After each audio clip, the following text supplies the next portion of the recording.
Hello friends, एक बार फिर से आपका स्वागत है। फ्रेंड्स, हम लोग पहले देख चुके हैं 1773 का रेगुलेटिंग एक्ट से लेकर 1833 का चार्टर एक्ट तक। हमें पूरा विश्वास है कि आप यहाँ तक अच्छे ढंग से समझ गए होंगे, उसका नोट्स भी बनाते चल रहे होंगे। आप देख रहे होंगे कि काफ़ी विस्तार से हम लोग इसको देख रहे हैं, न सिर्फ ऑब्जेक्टिव बल्कि अगर इसको विस्तार से भी लिखना है तो भी आप इसको अच्छे ढंग से लिख सकते हैं। तो आज उसी क्रम में हम लोग देखते हैं 1853 का चार्टर एक्ट देखते हैं। तो जैसे कि पहले भी हम लोग देख चुके हैं कि पहले उसका हम लोग पृष्ठभूमि देखते हैं, कारण देखते हैं कि क्यों लाया गया था, उस समय की तत्कालीन स्थिति क्या रहा था, और उसके बाद प्रावधान, उसके बाद महत्व पे चर्चा होती है कि नकारात्मक और सकारात्मक क्या रहा। तो यहाँ हम लोग देख लेते हैं कि इसका कारण क्या था। तो सबसे पहले तो आपको एक चीज़ याद होगा, लॉर्ड डलहौजी। हमको लगता है कि लगभग सभी लोग आप लोग जानते होंगे इसके बारे में, क्योंकि इसको भारत में इतना ज़्यादा कार्य भी किया था कि इसको गवर्नर जनरल में आधुनिक भारत का पिता कहा जाता था। याद होगा आपको तार व्यवस्था, डाक व्यवस्था, याद होगा आपको रेलवे। 16 अप्रैल 1853 को जो मुंबई से थाने के बीच 34 किलोमीटर का दूरी तय किया था, वो ट्रेन इसी के कार्यकाल में चलाया गया था। तो ये काफ़ी अच्छा काम किया अपने शासनकाल में, लेकिन साथ ही साथ कुछ ऐसा कार्य भी किया जिससे कि ब्रिटिश साम्राज्य का और विस्तार हो सके, उसको और मजबूती दिया जा सके। और इसी क्रम में इसका जो एक प्रयास था, डॉक्ट्रिन ऑफ लैप्स, अर्थात इसकी हड़प नीति। इसकी हड़प नीति से हम लोग जानते हैं कि बहुत सारे साम्राज्य जो है, बहुत सारे जो राजा का जहाँ पे शासन था वो इसके अंडर में आ गया। इसके तहत ये हम लोग को पता है कि ये क्या किया था, एक तरह से कहा जाए तो जबरन हड़प लिया था। लेकिन जब लॉर्ड डलहौजी पे हम लोग चर्चा करेंगे, क्योंकि एक बड़ा टॉपिक होगा, उसके बारे में बहुत ज़्यादा जानना है और बहुत सारा क्वेश्चन भी बनता है, तो ये टॉपिक ही हम लोग पढ़ेंगे। जब गवर्नर जनरल पढ़ेंगे तो उसमें हम लोग देखेंगे लॉर्ड डलहौजी को। फिलहाल हम लोग जो चर्चा कर रहे हैं, इसलिए इसका चर्चा यहाँ हो रहा है क्योंकि ये 1853 में लाया गया और इसका कार्यकाल लॉर्ड डलहौजी का 1848 से लेकर के 56 तक था। अर्थात इसके द्वारा किए गए कुछ ऐसे कार्य रहे जिसके कारण भारतीय जनता में असंतोष उत्पन्न हुआ था। और इसके कारण देख लेते हैं लॉर्ड डलहौजी का कार्यकाल जो है सो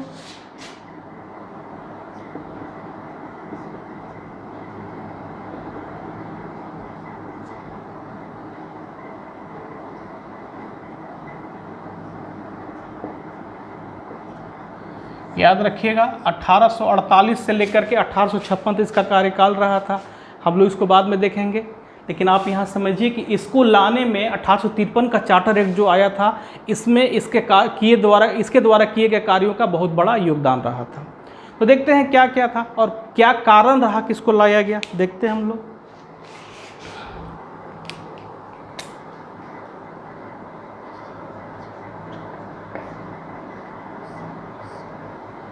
तो पहला कारण जो था, हम लोग इसको देखते हैं फर्स्ट कारण में।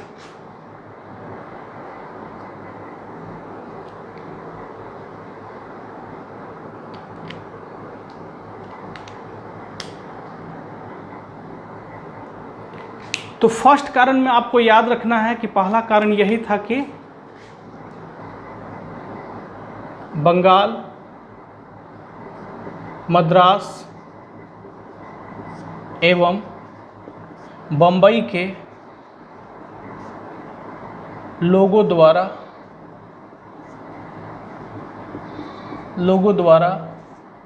कंपनी के प्रति, कंपनी के कार्यों के प्रति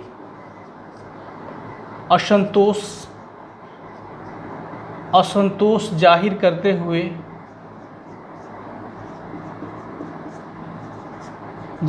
हुए कंपनी के शासन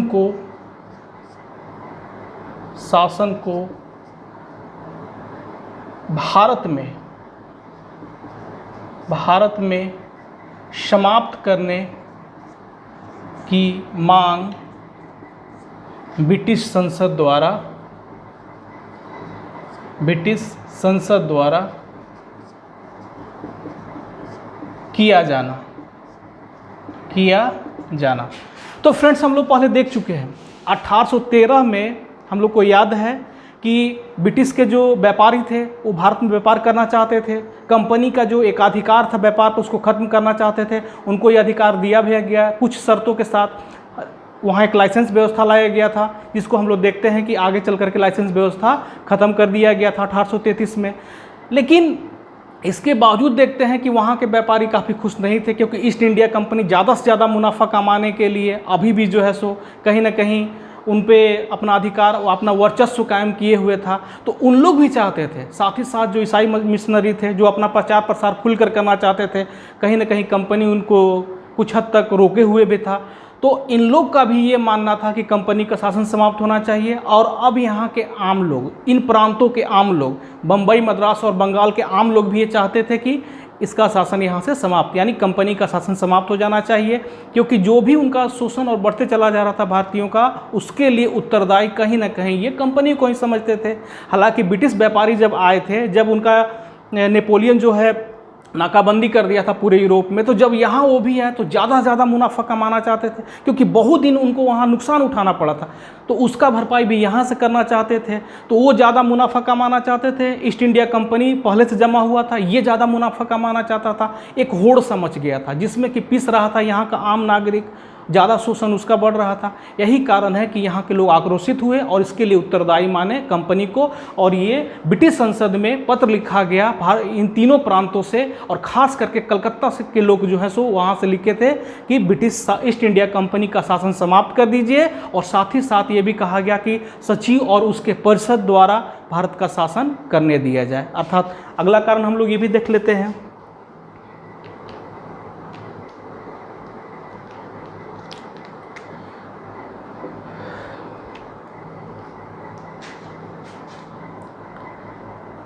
सचिव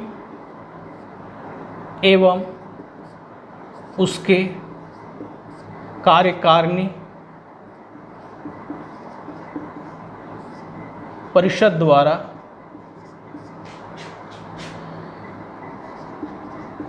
भारत का शासन चलाया जाए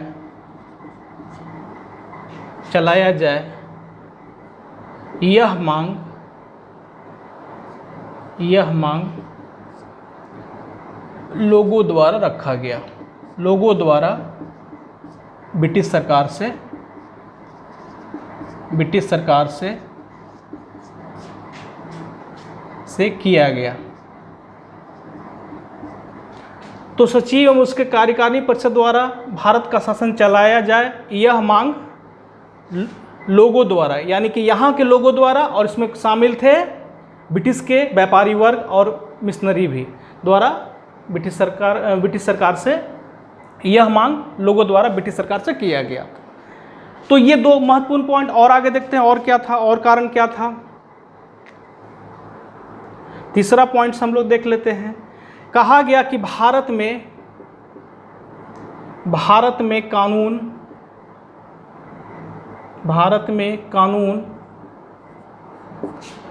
बनाने के लिए एक अलग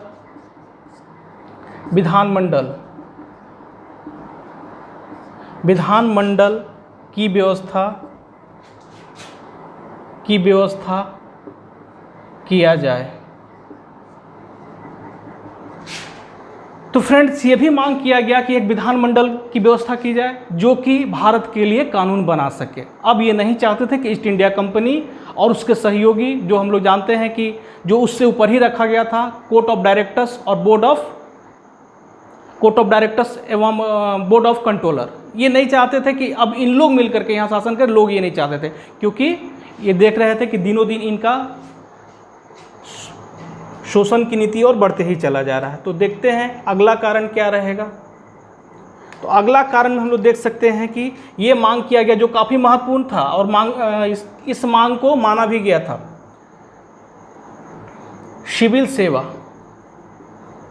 सिविल सेवा में प्रतियोगिता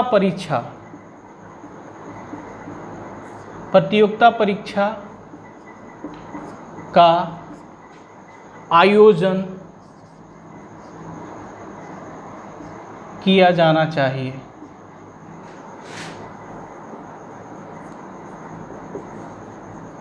किया जाना चाहिए। तो ये भी मांग किया गया कि जो सिविल सर्विस जो उस समय आईसीएस था, कि इसमें प्रतियोगिता परीक्षा द्वारा जो है लोगों का चयन होना चाहिए, क्योंकि आपको याद होगा 1833 के एक्ट में यह प्रावधान किया गया था कि अब जाति पाति लिंग धर्म इत्यादि के आधार पर जो भेदभाव नहीं किया जाएगा, साथ ही साथ जो नियुक्ति होगा योग्यता के आधार पर होगा, उसमें ये सारा चीज़ नहीं देखा जाएगा कि जन्म कहाँ लिया है, पुरुष है या महिला है, ये सारा कुछ उस पर प्रावधान किया गया था। तो भारतीयों में एक नया ऊर्जा का संचार हुआ था। भारतीय भी ये समझने लगे थे कि चलिए कम से कम हम लोग योग्यता के आधार पर जॉब पा सकेंगे। ठीक है, अभी हमें आज़ादी नहीं मिल पाएगा, लेकिन कम से कम हम लोग उस कार्यकारिणी में ऊंचे ऊंचे पद पर हम लोग जा सकते हैं और जा कर के भारतीयों का प्रतिनिधित्व कर सकते हैं, अपनी बातों को रख सकते हैं और धीरे धीरे क्रमिक रूप से हम लोग शासन की ओर भी बढ़ सकते हैं।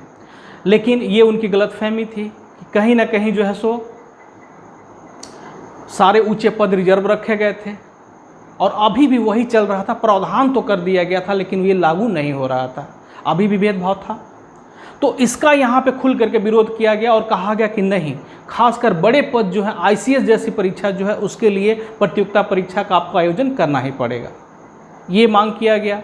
आपको ये लिखना है कमेंट्स में कि सबसे पहले विश्व में सबसे पहले प्रतियोगिता परीक्षा का आयोजन कहाँ किया गया था। देखते हैं हम लोग। तो ये मांग किया गया था।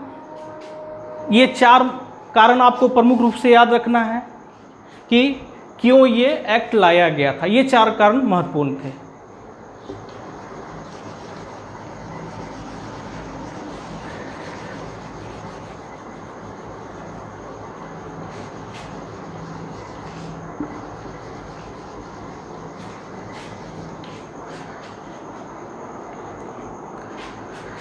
तो प्रावधान देख लेते हैं हम लोग, क्या क्या प्रावधान किया गया था।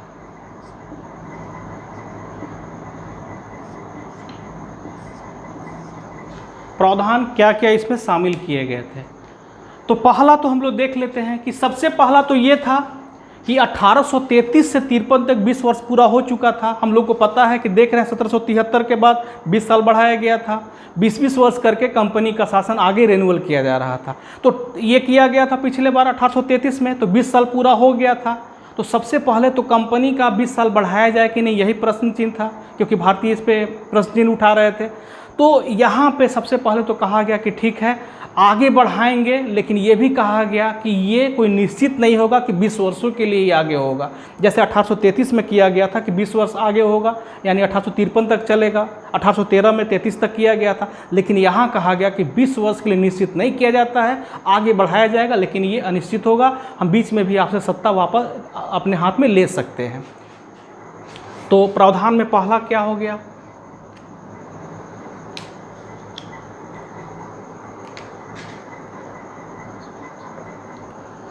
तो पहला प्रावधान हम लोग यही देखेंगे कि ईस्ट इंडिया कंपनी का शासन, ईस्ट इंडिया कंपनी का शासन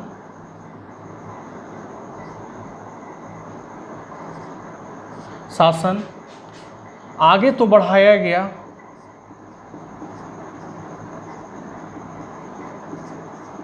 गया, परंतु उसकी अवधि निश्चित नहीं की गई।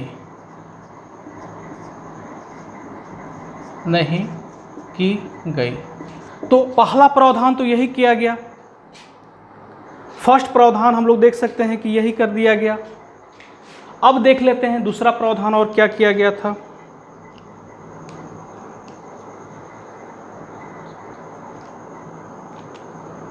सेकेंड प्रावधान में यही किया गया था कि भारतीय प्रदेशों से राजस्व प्रबंधन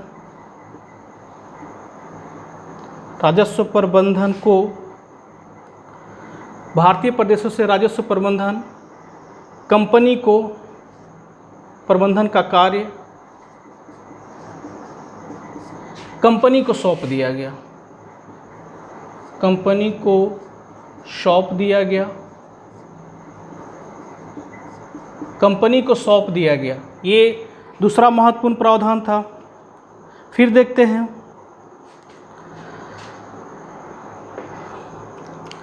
कोर्ट ऑफ डायरेक्टर्स के शक्ति को, कोर्ट ऑफ डायरेक्टर्स के शक्ति को कम करने के लिए सदस्यों की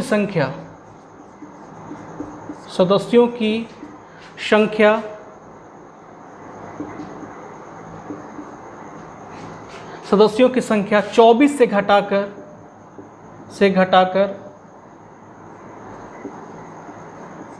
18 कर दिया गया। 18 कर दिया गया। एक चीज़ और याद रखिएगा, 18 किया गया, साथ ही साथ एक प्रावधान और कर दिया गया। इसको नोट में आप लिख सकते हैं यहाँ। इस 18 में से 6 सदस्यों का, 6 सदस्यों, इस 18 में से 6 सदस्यों की नियुक्ति ब्रिटिश क्राउन द्वारा किया जाना तय हुआ। ब्रिटिश क्राउन द्वारा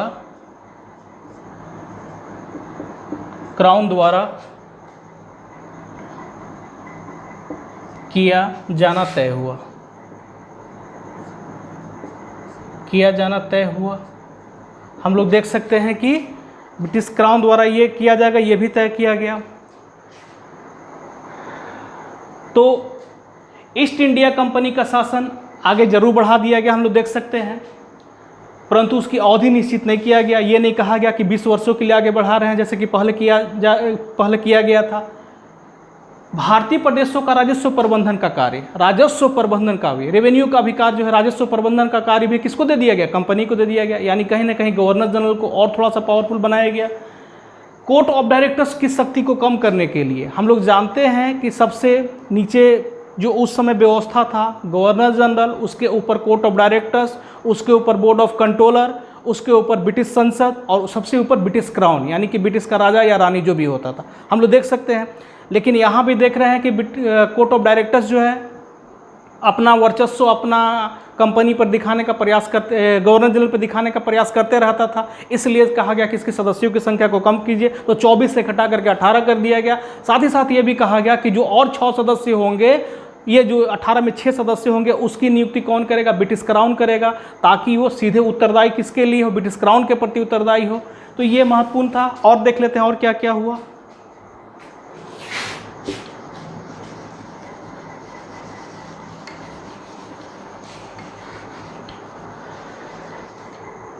और हम लोग देख लेते हैं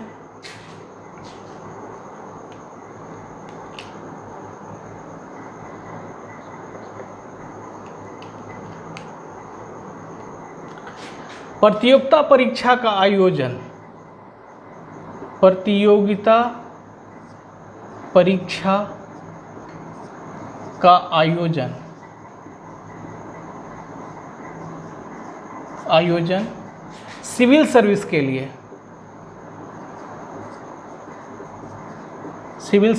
लिए, लंदन में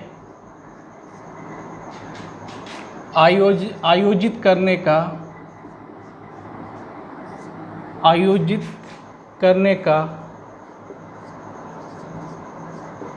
का प्रावधान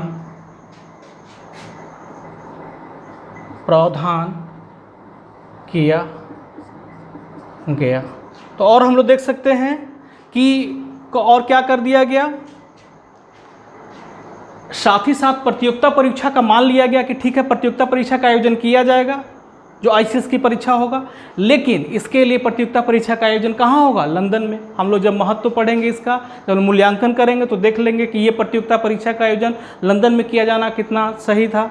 क्योंकि भारतीयों को एक तो ये एग्ज़ाम काफ़ी खर्चीला होने वाला था, क्योंकि उनको लंदन में जा कर के एग्ज़ाम लिखना था। दूसरी चीज़ ये भी था कि मीडियम रखा गया था, इंग्लिश में ही लिखना है आपको, तो ये प्रॉब्लम था कहीं ना कहीं। साथ ही साथ जो एज रखा गया था काफ़ी कम रखा गया था। तो देखेंगे कि हाँ, ये ज़रूर था कि अब प्रतियोगिता परीक्षाओं का आयोजन शुरू किया गया कि ठीक है, प्रतियोगिता के माध्यम से कोई भी इसमें आ सकता है, तो ये कर दिया गया। और देख लेते हैं साथ ही साथ क्या किया गया।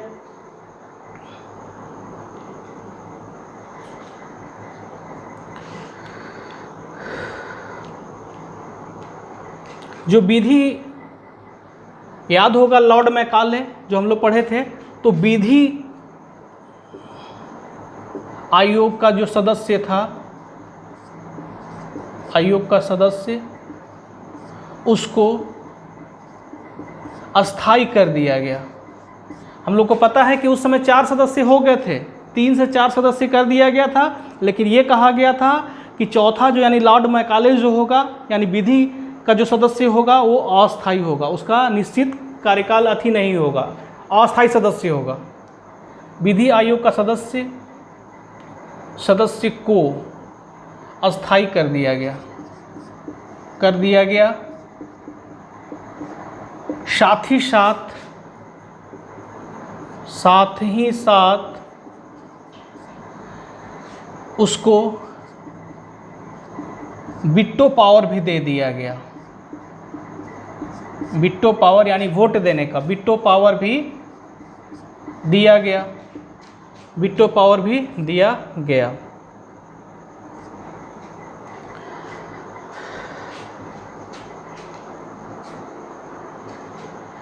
ठीक है, तो ये विधि आयोग का जो सदस्य था, जो पहला बना था लॉर्ड मैकाले, हम लोग को याद है, लेकिन उस समय कहा गया था क्या होगा, ये अस्थाई नहीं होगा, अस्थाई होगा। साथ ही साथ उसको वीटो पावर नहीं दिया गया था, लेकिन यहाँ प्रावधान कर दिया गया कि जो विधि आयोग का सदस्य है उसको वीटो पावर भी मिलेगा, साथ ही साथ उसका पद क्या हो गया, अस्थाई हो गया। नेक्स्ट देखते हैं और क्या किया गया था। आगे जो और प्रावधान किया गया था, कार्यपालिका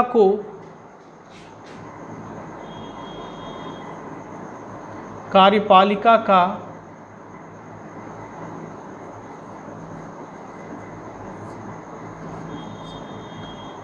विधायिका से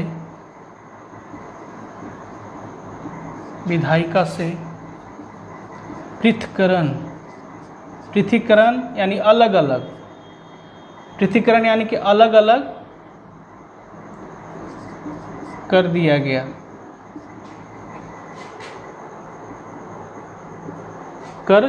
गया। साथ ही साथ और देखते हैं, तो कार्यपालिका का विधायिका से पृथक्करण यानी अलग अलग कर दिया गया उसको। और देख लेते हैं और क्या किया गया था।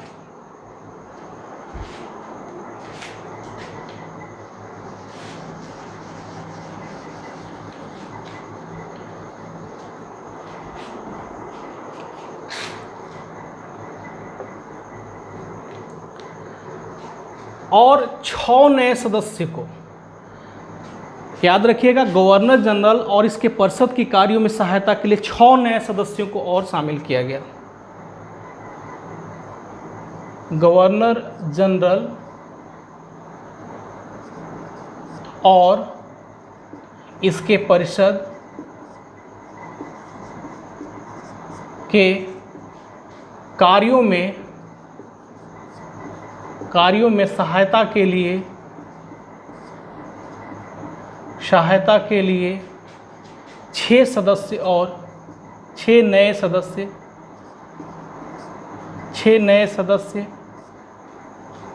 नियुक्त किए गए। 6 नए सदस्य नियुक्त किए गए। 6 नए सदस्य नियुक्त कर दिए गए। तो ये 6 सदस्य और कौन होते, तो 6 सदस्य और कौन होंगे ये देख लेते हैं हम लोग। ये 6 सदस्य कौन कौन था, इसको नोट में आप यहाँ पर लिख सकते हैं। नोट में इसको लिख सकते हैं। एक था बंगाल का मुख्य न्यायाधीश, एक और था अन्य न्यायाधीश, बंगाल का ही अन्य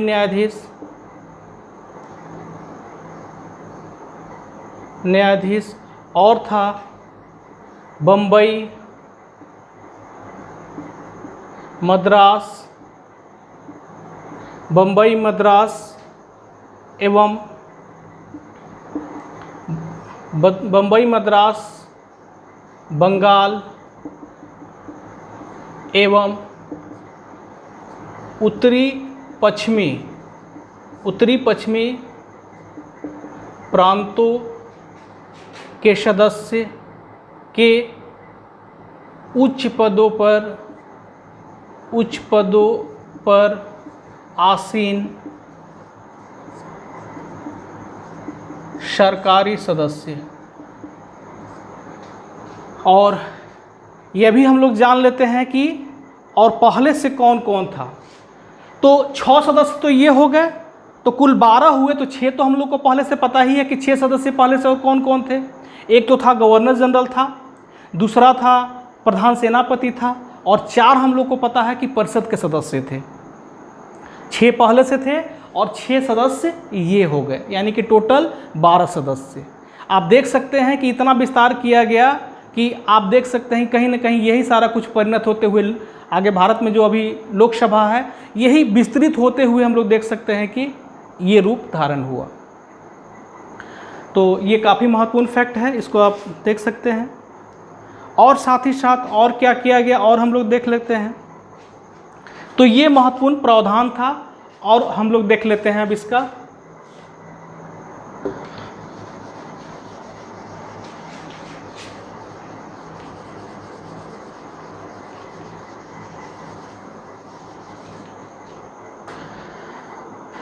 यहाँ पे देख लेते हैं हम लोग कि महत्व क्या रहा इसका।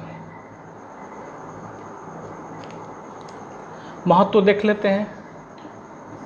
तो पहले पॉजिटिव देखते हैं कि भारतीयों के दृष्टिकोण से पॉजिटिव क्या था। सकारात्मक देख लेते हैं। सकारात्मक पक्ष देखते हैं पहले हम लोग। सकारात्मक पक्ष में क्या क्या रहा। तो सकारात्मक पक्ष में तो हम लोग देख सकते हैं इसका कि यही हो जाएगा कि कंपनी के शासन को आगे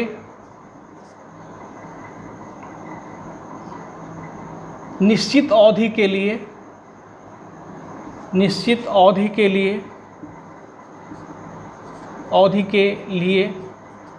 नहीं बढ़ाया गया। एक तो ये हो गया। सेकेंड में देख सकते हैं हम लोग क्या हुआ। दूसरा में ये भी हो जाएगा कि हम लोग देख सकते हैं कि प्रांतीय सरकार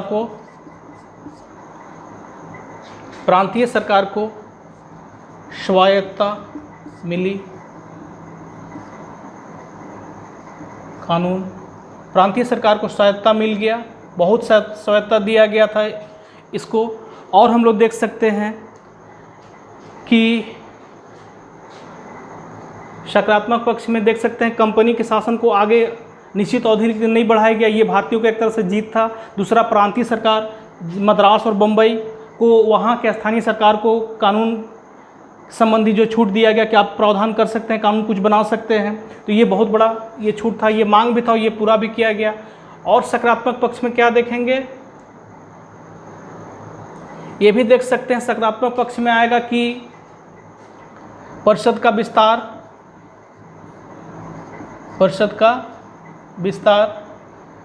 गवर्नर जनरल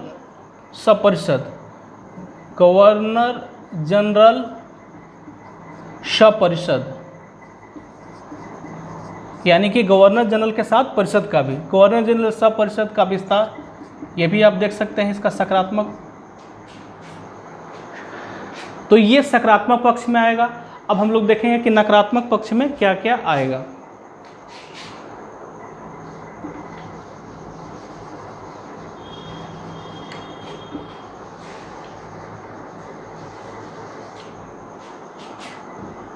तो हम लोग देख सकते हैं अब नकारात्मक पक्ष में देखेंगे कि नकारात्मक पक्ष में क्या क्या आएगा।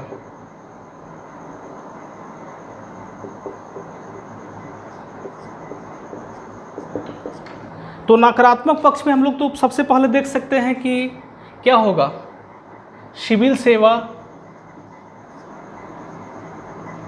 सेवा परीक्षा का आयोजन सिर्फ लंदन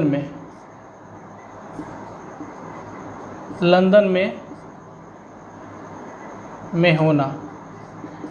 सकारात्मक पक्ष में एक चीज़ और आप जोड़ सकते हैं कि सिविल सेवा में प्रतियोगिता परीक्षा का आयोजन शुरू किया गया था। एक लाइन उसमें और जोड़ दीजिएगा आप लोग, और नकारात्मक पक्ष में ये जोड़ दीजिएगा कि ये आयोजन सिर्फ और सिर्फ लंदन में किया गया था।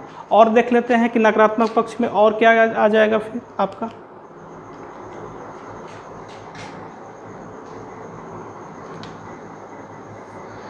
साथ ही साथ देखिए नकारात्मक पक्ष में यह भी आएगा कि काउंसिल के सदस्यों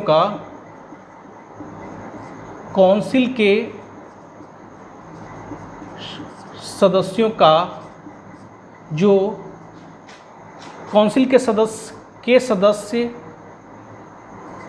जो बढ़ाए गए वे केवल अंग्रेज ही थे। इसमें किसी भारतीय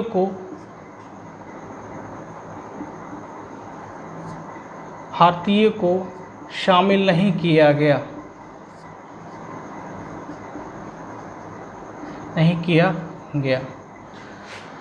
तो फ्रेंड्स, यही थे महत्वपूर्ण फैक्ट्स। तीनों रूप से हम लोग देख चुके हैं। कारण समझे, उसका प्रावधान समझ लिए और उसके महत्व को भी देखें दोनों दृष्टिकोण से। सकारात्मक पक्ष क्या रहा, तो भारतीय के लिए सकारात्मक पक्ष क्या रहा हम लोग को पता है कि सबसे महत्वपूर्ण तो यही रहा कि प्रतियोगिता परीक्षा का आयोजन किया गया। हाँ, ये जरूर रहा कि नकारात्मक में उसी को देख सकते हैं कि केवल और केवल लंदन में किया गया, भारत में नहीं किया गया, इसलिए भारतीयों के लिए काफ़ी खर्चीला हो गया। साथ ही साथ इसमें उम्र जो रखा गया था काफ़ी कम रखा गया था। दूसरी चीज़ देखते हैं कि काउंसिल परिषद का विस्तार किया गया था। हालांकि भारतीयों के लिए कोई बहुत बड़ी जीत का बात नहीं था, लेकिन ये जरूर था कि कुछ मांग जो रखा गया था वो उस दृष्टिकोण से देखा जाए तो कहीं ना कहीं सकारात्मक रहा कि उनकी मांगों को काउंसिल का विस्तार हुआ। इसका मतलब कि भारतीयों को यहाँ एक आशा था कि इस काउंसिल में अब हमको भी जगह मिलेगा। जब तक उसका विस्तार होगा ही नहीं, हम लोग को जगह कहाँ से मिल पाएगा। जैसे आज हम लोग देख सकते हैं पूरे विश्व में हम लोग को पता है कि यूएन में पाँच ही ऐसे देश हैं जिनको वीटो पावर है। तो भारत ये बार बार मांग करता है कि छठा देश को शामिल किया जाना चाहिए। तो छठा देश इसीलिए तो मांग किया जाता है ताकि, और साथ साथ कहा जाता है विस्तार किया जाना चाहिए। तो विस्तार में ही तो भारत को ये लग रहा है कि जब विस्तार होगा तभी तो हम शामिल किए जा सकते हैं। तो भारतीय भी इससे खुश हुए थे कि हाँ, जब परिषद का विस्तार किया जा रहा है, 6 नए सदस्य लिए जा रहे हैं, अर्थात उसमें हम लोग को लिया जाएगा, इसलिए खुश थे। लेकिन नकारात्मक में क्या हो जाएगा कि एक भी भारतीय को चुना नहीं गया। तो हम लोग देख सकते हैं सकारात्मक और नकारात्मक दोनों पहलू हम लोग देख सकते हैं क्या रहा। यही सारा प्रावधान था इसमें। हमको पूरा विश्वास है कि आप इसको अच्छे ढंग से समझ गए होंगे। तो मिलते हैं अगले वीडियो में। Thanks for watching.